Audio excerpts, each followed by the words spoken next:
cu mama mea la o înghețată. Cum ești, mamă? Foarte bine! Ce frumos! Cum e? E foarte frumos!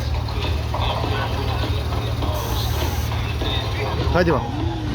Mergeți, dă-și noi cu pumnul? Nu dai și matale cu pumnul, mă? Nu văd de Dumnezeu azi, e?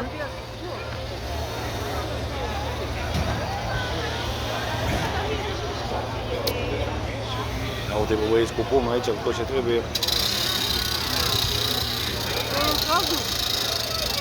Aici, mă, vină cu apă.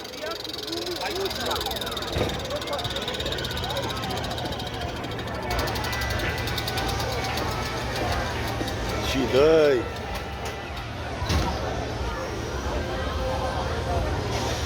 Suntem aici cu toții, vă pup. Revenim când dă cu pumnul. Ce făceai tu? Am dat cu pumnul înaintea ta, Cât m-am ai dat? distrat, e frumos. Cât ai Două dat? pumnuri, am dat și am dat 730, 700 și Lidia? ceva. Deci Lidia nu poate să strângă bine. Dă-i!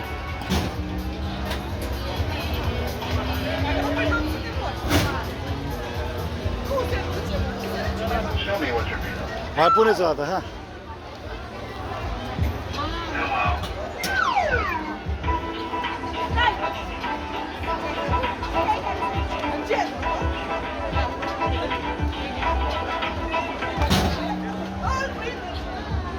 Dai și cu asta, vezi că stau încet. Bravo! Haide!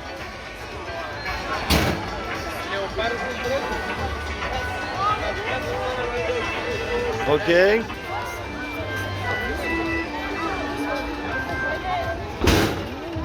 Nu l-ai prins pe centru.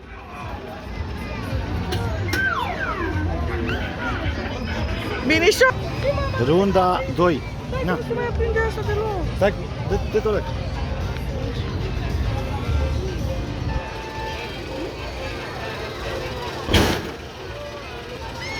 Ce se bucură fitul, tati!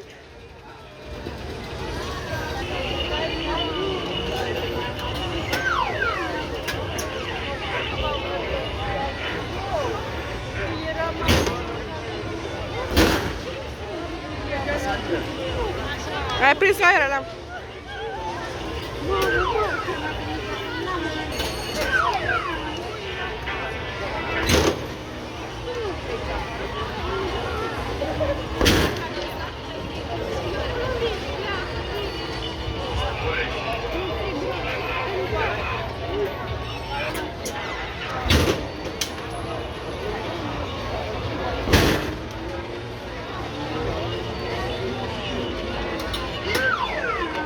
Ce aș trebui? Și făcut.